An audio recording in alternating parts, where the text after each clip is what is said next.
Hello everybody, I go by the name is Yelso Team Yes Balls in the building. It is after 17 and yes, it is what we're talking about today, real quick.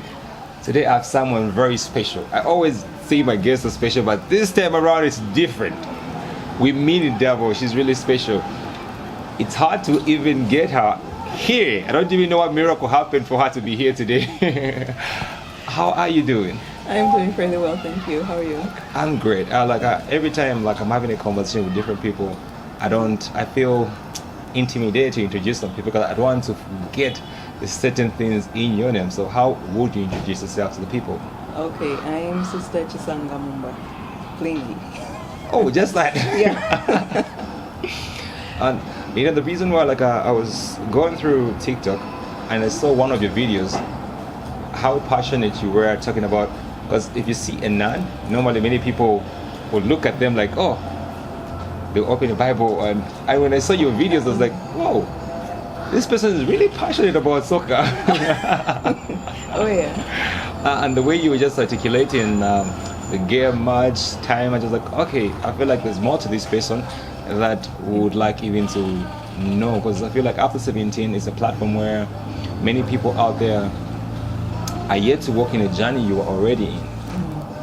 So like just in a very brief short way, apart from just saying you are sister, Okay. which is actually very adorable and amazing, but how would you describe yourself? Well, apart from being sister, I am a sister, I'm a daughter, and basically just... Oh, you are a me. doctor? A daughter. Oh, a daughter, Yeah. okay. Yeah. Okay, I'm an artist, apart from being a soccer fanatic. Yeah, for the most part. Oh, what kind of artist are you? No, there's expressive drawing and yeah. I feel like we have now someone to do our logo. And with that said, I would like to take you back before you begin your journey of becoming a nun. Because our research team actually did a lot on you. Okay. And I had some hints because I had a special research team this time around. Wow. So one of the things that really hit my mind was, before you became a nun, you were so big on soccer that you actually represented Zambia at some point. Oh yeah. And before we even talk about you representing Zambia, I would like us to take you back, when did the love of soccer come around before you even became a nun? Okay. So I'm pretty sure after going through my TikTok, you had me talk about how my dad was also a soccer fanatic. Okay. So my dad used to play socially, and I remember the first time, as far back as my memory takes me, we were out, my dad, us as kids, his friends and their kids, and it was behind here, Sumptuous Sports Complex. Oh, so you've been in Dola for the longest time? I've grown up here and been brought up here. Yeah. Nice. So we were just playing soccer, and I think it was a way of distracting us while they were having their drinks. They left us with a soccer ball. Oh, yeah. And so when they were playing, or the boys were playing, I joined them. And eventually even the dads came in and joined them. So when dad gave me the ball, he kicked it towards me, I didn't know what to do with it. I held it in my hand and he was so frustrated. He said, "That's not what you do." And I said, "Wow." And I think that was the earliest memory of my dad's disappointment in me. So I took it upon myself and I said, that didn't make dad happy, and I always want to make dad happy. So I'm going to learn how to play soccer. And it started from there. So from that time, so you would say right now, since you found yourself becoming a nun, don't you miss football? I actually do. Would you go back to it? I don't think so. I don't think so. Because the level you actually reached, many people would admire to be there. Because representing Zambia, even in any game, I feel like it's huge achievement. People have been dreaming about that. You reached there, and maybe you just thought of, this is not my calling. What really happened for you to even say, soccer, not now? This is not Okay, so when I actually felt the call, it was long after I had stopped playing professional soccer. I played for Indeni briefly before quitting. But what happened was I was also looking at other things. I was looking at school. I was looking at trying to find a stable job, because the time I was playing soccer, it's not as established as it is now, especially the female league. It was only beginning. People were only taking an interest in. So most times people will find you playing soccer and say, "That's a man's sport. What are you doing?" So it was not really established. It was not even guaranteed that people would go so far. But with you, according to the research I had, you even reached a point where you got a scholarship in it. Yeah. You know that. Trust me, we had special people looking Okay. at like you had a scholarship Yeah, I did. that people look forward to, like to go to the USA, Mm-hmm. and not just playing soccer, but also having an education from there. Yeah. From Seminole State College. What happened? Did you turn it down, or you just felt like this is not my path? I actually started pursuing it because scholarships entail that you don't play professionally. You have to play, as a student athlete. So that was one of the reasons I let go of my professional career, because I knew I could. I was also very keen on doing mass communications, so I knew I could tackle both through the scholarship. So I thought, yeah, I'm going to take this opportunity because it still has me doing what I love while studying what I love. But eventually, around that time when I was pursuing the scholarship, that's the time now when the call came in, because I began to spend a lot of time at the church. I was actually working in a parish that time. Oh. Yeah. So I had three things going. I had the scholarship, and then I had the vocation, the call, and what else did I have? Due to my pastoral involvement, I was supposed to travel out for what we call the World Youth Day.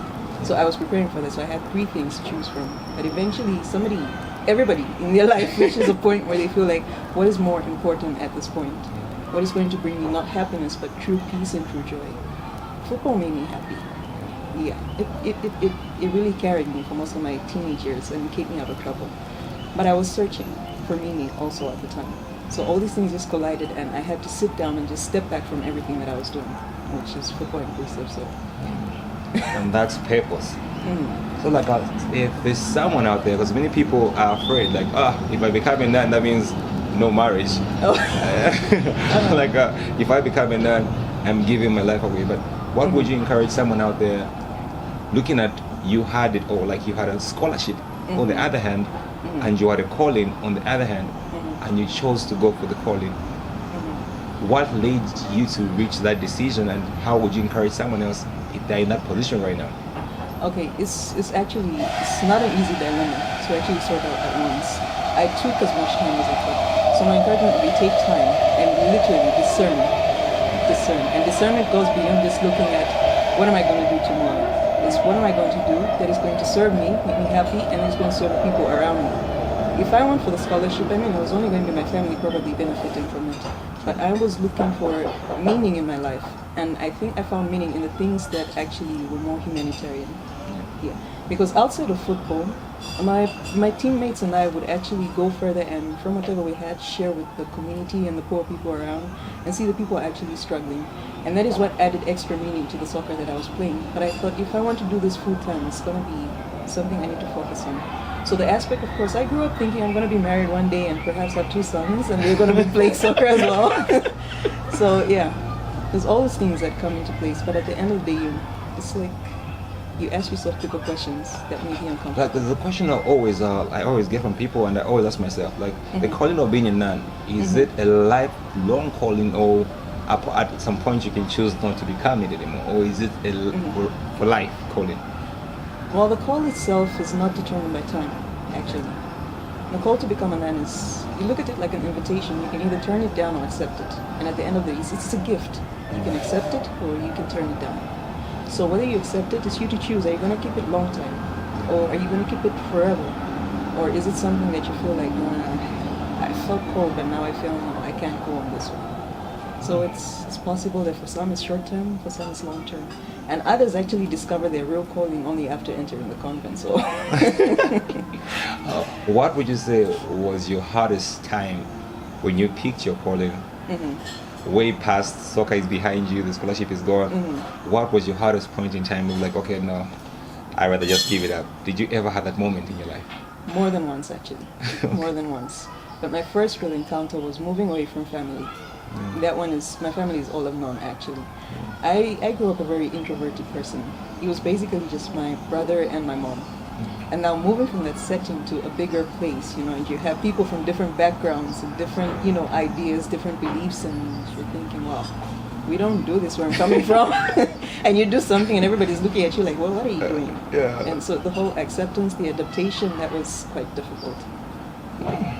But also, I had the freedom to make decisions on my own, but when you enter the convent, you literally are told what to do. Oh, like, so you live your life based on a schedule. Guidance. Yeah, instruction and a schedule. That can be hard for me. It's hard for anyone, you trust me, it's hard for anyone. That can really be hard for me. Like, because I like free will. Like, I want to do that and do that. But looking at, even, sorry to take you back a little bit.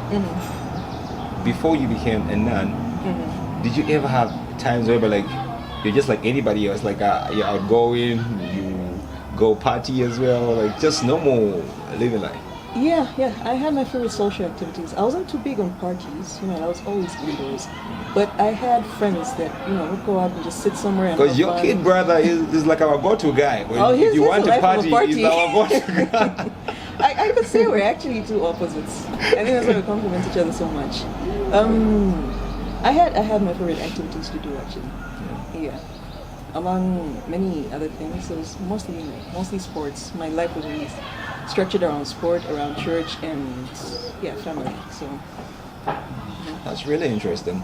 And as we're doing our research, like there's one question I really wanted to ask you, and I just want to know like how you handled it, because looking at you are a nun and you had to leave home. And how did you handle? Oh, sorry, our coffee is here. Oh, thank you. Oh, and this is an opportunity. This is Mocha Mocha. Let me even get this chance to talk about Mocha Mocha. So Mocha Mocha is a place, a coffee and cafe gift shop in Itawa. Just in case you are in Ndola and you want a place to relax, you want a place to have your meetings from, you want a place to go buy that, wrapping up that gift. Maybe you have a relationship that's not working out. Mocha Mocha can actually spice up things for you. The name too nice, you have to say it twice. And I want you to rate our cappuccino. How is it like? Okay. Why did you taste it? You're actually free. Thank you. Okay. And I know, I'm sorry guys, every time people just watch around here, they don't get a chance to drink coffee. I'm not getting used to this.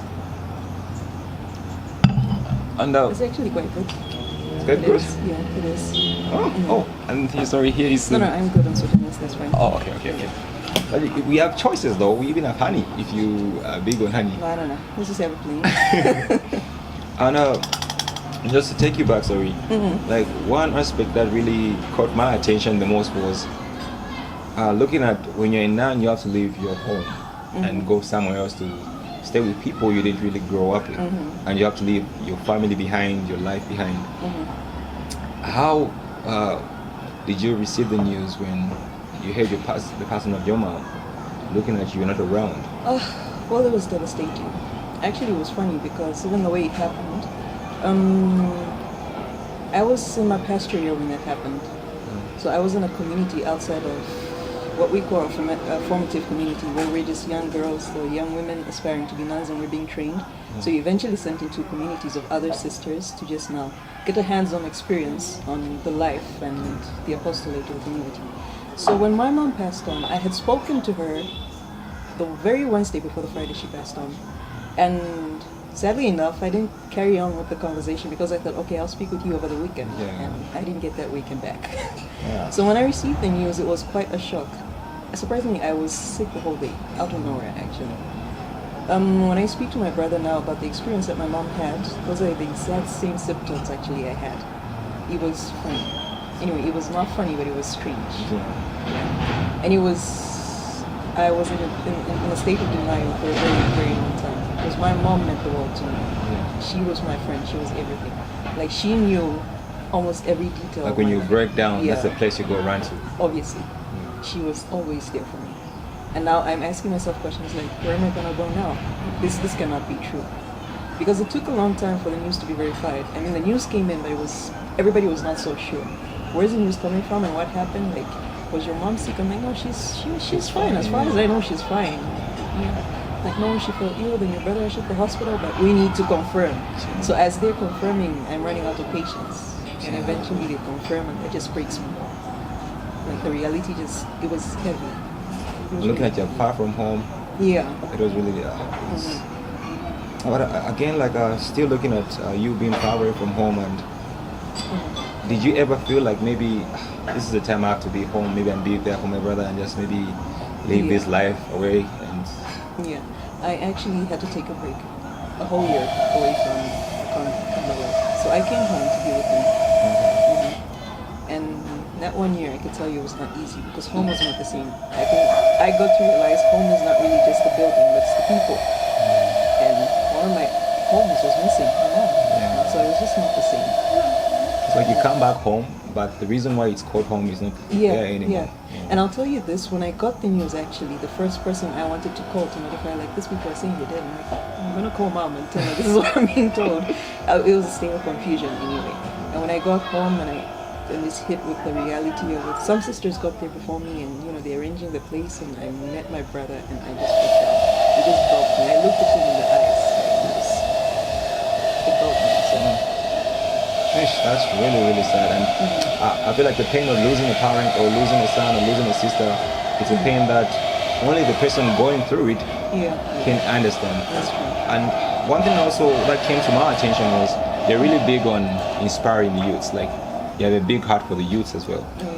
And after 17, just based on you telling people your journey, like you have been through stuff and you would like maybe to share to someone out there who can be encouraged. Like, what is the biggest message you have for the youths out there in any area of your life? Okay. One of the reasons I'm drawn to the youth ministry is because when I look back at my younger years, there were certain things that really stood out for me. And these things mostly were, it's the presence of people. I had people to guide me, I had people to listen to me, and I don't take it for granted. And that's also one of the motivations for my call, because I feel the only way I can be selflessly there for any young person is by dedicating my life to them. So for young people, I think when they need to speak to somebody, they need to be heard. And nobody should tell them their voice doesn't matter. Because sometimes that's what really leads us astray as young people. Nobody should tell them they don't have a place in the world. Because a lot of us grow up feeling that way. And I think for every young person, it's enough to say the world is yours. It's yours for the taking. Life is for the living. So yeah. That's actually very, that's very interesting. And elders in the building. Before you came, I call them elders, like because they're so wise, or they look young, but don't mind them. They're very wise. But unless they're big man on the corner, yeah. So like before you came through, many people had so many questions because it's not every day you meet a nun. Yeah. It's not every day you have a conversation with a nun. So like I would like to give him a chance and just hear the questions they actually cooked this should be interesting for you. So the floor is open. Any questions for her? Oh, I was expecting that one. Let's walk us through what the nun does. Like, what's the daily life? What do you guys basically do? Okay. There's a curiosity. Is it just prayers, day in, day out, or what? Are you hallelujah every day? No, we're not hallelujah every day. Well, basically being alive is constructed by many other aspects. We have prayer, we have apostolates, that is the work that we do outside of our convents. We have pastoral involvements, that is more on the spiritual side and accompanying people. So no two nuns do or live their life the same way, despite being in the same convent.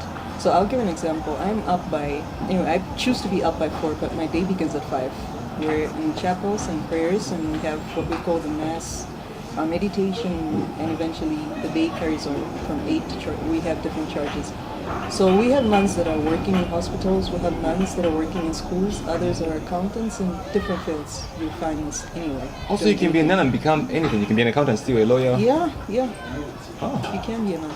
So that is why many people actually find it confusing, because they tend to look at sisterhood, or actually we keep referring to this as nun. I'm a religious sister. There's a difference between sisters and nuns. Okay. Yeah. Religious sisters are more active outside. You meet us in schools and in different places, but nuns you will not see outside. Nuns dedicate their soul, their lives, everything to prayer, indoors, in the confines of their monastery. They don't come out. So like, just maybe walk me through. Now I'm trying to picture it. So you mean like a nun, whenever it's morning, it's prayer until the next day? Yeah. Prayer and work, but within the confines of their premises, what we call a monastery. Oh. So nuns belong to monasteries, and religious sisters like myself, we belong to convents. Oh, Yeah. okay. So you are not a nun. No, I'm not a nun. I'm a religious sister. Ah, But people okay. will call me a nun all the same. Okay. Any other questions, sir? Are you okay? Or perhaps I wasn't done describing the day. Oh yeah, you can go on. Yeah. So every day is not the same anyway. Each day has its own activities, except for those that have to constantly go back to the same work that they do. But each day is not the same. So we have times for recreation where you just sit and have fun with the sisters, play a few games, enjoy a few snacks, and or do your favorite things in the fun of the community. And we have days that are just dedicated to outreach and so on and so forth. Yeah. No, I wish I was. So now, like, I hear you saying people can become lawyers, they can become doctors. So what happened if what happens? Because you people look the same. I've never seen them look different. Like this one drives a bigger car than this one because career is different, right? Yeah, they do. What happens if you get paid as a nine or sister? Okay, so among the many things that we take, you probably could tell I have 3 knots on my cord. We take evangelical counsels or vows. So there's the vow of poverty, the vow of chastity, and the vow of obedience. So under poverty, it demands that everything that we have, if I'm a lawyer and I work and I'm placed in a convent with you and about 3 others, everything that we get, we put together and we share equally. Ah. Yeah. So there's nothing that I can claim as my own. So even that lawyer job that I'm doing, it's not really my own. It's a service. Yeah. I love how the service works actually. Mr. Gaji, what do you feel like? I feel like we should do that, see, as well. Like what you get paid, let's just make it equal. Any other question out there? We good? You have one question? Oh, okay. Kangono and the brother. You were busy talking about so many questions you had. Where are your questions going to now? I think the questions have gone for we kept thinking she's a man. Oh. Now she's clarified to say she's a religious sister. Yeah. So yeah, okay. Maybe there are things that I could attend to because our lives are almost similar despite the enclosure and whatnot. So yeah, you guess. Oh, another hand. Okay. I'm sure the audience would like to know. Definitely, maybe I won't take any picture in not being a man, but on the side of reserving yourself in terms of purity and not committing to marital engagements. How do you walk through that path? What strengthens you to stay strong and stay steady in your decision? Okay. I think the greatest thing for me, based on experience, is the support from the community. The community actually protects you. We're human beings. Being a nun does not negate anybody's biological makeup or the desire for companionship. So your companionship, you draw it from the community. And that is what gives you strength, and it also shields you and keeps you pure and all those things. So you remain accountable to the community. That is why you can't go certain places. You can't be with certain people, and so on and so forth, because you have to commit to your community. And also, I talked about we taking 3 vows, and the first is, not the first, one of them is chastity, or celibate chastity. It's a free choice. You say, I'm going to commit my love, my capacity to love, to a higher form of love. That is, I'm not going to be exclusive with a person, because I'm going to love each and everyone equally, be it female, male, young, old, poor, rich, and everybody. So I'm just going to love and dedicate this, this energy that I have within me to serving these people. I'm going to die to myself in a way. I'm going to sacrifice this. I would have loved to have children of my own, but this time I'm going to look at, say, orphans who have no children. I have to be a mother to them. Somebody has to be a mother, and that's where my sacrifice comes in. Interesting. I love the answer because I have so many backup questions in my head, but before I even ask the questions I have in my head, I would like to see if you guys are okay. You guys okay? Okay, great. And the reason why we call this After 17 is because maybe there are words out there that someone spoke to you that have been driving you until today, or maybe there are words you just came up with that really encourage you. What would you say is your After 17 in life? My After 17 life. There's something that drives me? Yeah, what drives you? Like that, those words every time you feel like giving up, you feel like you're down, you don't feel like yourself anymore. What drives you? Well, one of the things that drives me is going back to my first resolve. I continue to ask myself, why did I pick this life? And never forget, that's like the basis. Why did I pick this life? Or if it's times when I feel very low, it's nothing lasts forever. Everything comes to pass eventually. you will have moments, it's like life is dictated by ups and downs. So even in your lowest moment, it's easy to actually just throw in the towel. But sometimes like, okay, I am here because somebody didn't give up. And I have somebody looking up to me. I am here, and people are looking up to me to draw strength from. So let me just carry on. And one of the greatest examples, the life just demands it automatically. Jesus Christ forms, my way of life. I'm looking to him as a mentor. He fell multiple times. He felt low multiple times, but he didn't give up. He kept going. Yes, he had the strength, but I'm drawing strength from him also. So yeah. If you cannot be encouraged by this, I don't know what can encourage you in your life actually. And with that said, we cannot move on without talking about Quantum. In case you're wondering what's Quantum, Quantum is actually one of our sponsors, and it's a company that sells cars. In case you want a reliable car in Zambia, not just Zambia, anywhere in the world today, they can deliver, trust me. It doesn't matter where you are. Many people nowadays actually scam us. And sister, do you have a car? Not on my own, I'm not allowed to have one. Unless you want to donate one to my If you think community. about having a car, think about Quantum. Because yeah, if you want a reliable car, if you want a source of that's reliable, many people are scamming people nowadays. But if you want a brand new car and that's reliable, Quantum is the one for you. Okay. And in case you're wondering how can you get hold of Quantum, there'll be details on the screen just on this episode, and you can reach out to them. And if you're wondering now, maybe you can reach out, it's hard, don't worry, we got you. Just highlight us and we'll tell you about it. And with that said, since you're a big fan of soccer and you came at a time where the World Cup is happening, who are you voting for? Well, I don't know. I'm pretty much. I don't even know who's playing for them anymore. Anyway. I know one person who's big on soccer as well. He's just right there and he's wondering, but he's saying he has no questions anymore, so I'll let him be like that. So like we've reached to the point where we always play a game on our podcast. The game is pretty simple. I'll give you A or B. Okay. I won't tell you what's in my A and what's in my B, but if you pick A or B, we'll give you a challenge, and you have to live up to that challenge. Oh wow. Hope I can fit in. So what are you going to go for? A or B? Jesus Christ. No hints. No hint. No, okay, let me give you a hint. Don't worry, it's nothing complicated much. So mostly, if you pick A, it has to do something with you. You have to really, because there are people who will be watching this and maybe they'll be inspired with your story, and they would like maybe to have more mentorship from you. Okay. So A comes from that aspect of life. Okay. Yeah, and B comes from you just that one thing you don't like to tell people about but has helped you in life. So it relates in that areas. Okay. So A or B, where are you? I am going with A. I am going with A. Yeah. All right. So A is actually simple. So if you pick A, the topic we always like is the first person to comment, and if they would like mentorship from you, Okay. are you be willing to open, or are you open to mentor them in any way of their life? If, as far as I'm capable, I'm willing. As far as I'm capable. So A it is. A it is.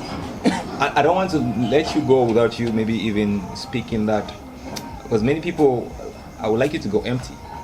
Okay. I don't want you to go home thinking I would have encouraged someone about this topic. What is that topic, and you feel like, okay, this message is upon my heart and I would like to tell people out there? That's on my heart. Okay, I'm at a point right now where I'm trying to, look at what you earlier said. When you see nuns, you instantly think they're going to open the Bible, open the scriptures, and just preach about Jesus and everything. But I think there's more to life than the Bible. Because sometimes people don't read the scriptures, it's the life that we live. So if I am to really say something now, just to say that it's okay to feel a certain way. Sometimes we have a tendency of bypassing things spiritually. But I think nowadays we see issues of mental health, and I'm pretty much passionate about mental health. I would really just want to encourage each and everyone out there that mental well-being actually matters. Your feelings, they matter. Everything about you that makes you a whole person, don't neglect that. And don't take it for granted. And if it's something that brings you shame, don't be ashamed. Speak to somebody. Honestly, speak to somebody. Well, that's actually very true, because mental health is one of the key topics. People feel like mental health is just being mad. It's not, and it has nothing to do with madness. It's someone's well-being.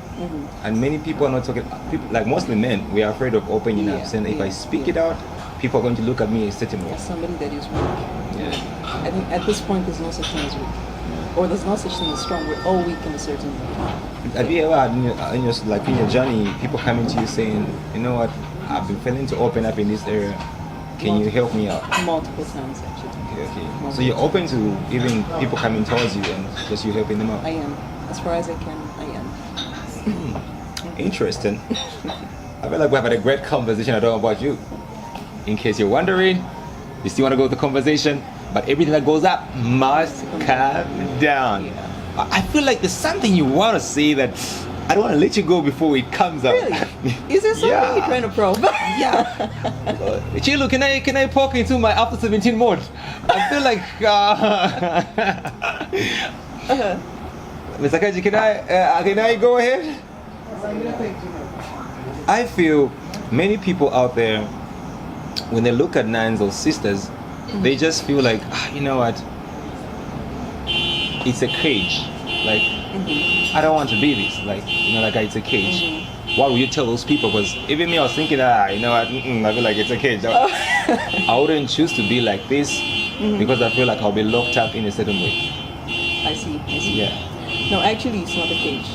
I could tell you this, controversial to anybody's thought. There's a lot of freedom in sisterhood. Yeah. It's actually the realest freedom you'd ever get. Because our understanding of freedom is actually quite misconstrued. We think of freedom as being, not ruled by rules and legality and all those things. But freedom actually does exist within the confines of a convent or within the confines of religious life, the context of religious life. And it's the greatest freedom one can ever experience. And I was even proud. A sister can have a TikTok account. I was like, okay, this is interesting. I thought maybe there are rules to that, like you can't be on TikTok. Well, we do have regulations actually. We do have regulations. So they monitor your TikTok accounts. It's not monitoring per se, but like I said, it's pretty much just control, self-control. You have to be discerning about what you do with your social media, because I know the question of why your sisters and perhaps even priests on social media. Social media today is like it's like a seventh continent or something, or it's like an additional continent. And as religious, we're called to penetrate each and every space that we can and preach there and be there for people, to serve the people. There's some people that I'll never physically meet. True. But somehow, TikTok will allow me to reach out to them. It's not, actually, TikTok is not even my favorite platform. I'm just there because I realized most of the young people that I'm working with are more active there. And I'm just thinking the algorithm is throwing so many things towards them. I'm like, okay, let me just come in and just try to neutralize it in a way. I was actually very inspired. I was like, this is actually very cool. And if we have more people like you on platforms like that, it'll be even more great. Oh, there are many. Trust me, there are many. I'm just one among many. All right. Yeah. With that said, I go by the name is City Music Boys in the building. This is After 17. Just in case you're wondering, we're at Mocha Mocha. It's a coffee gift shop in the tower. Just in case you're in Ndola, please look it up. If you want nice food, you want to have a meeting, you want to have a conversation just like we're having right now, Mocha Mocha is the place for you. And don't forget your Quantum. You're looking for a beautiful car, you're looking for a car to buy here in Zambia, Quantum is there for you. Details will be there on the screen. And I go by the Mr. After 17, the results. We are in the building. We are out. Thank you.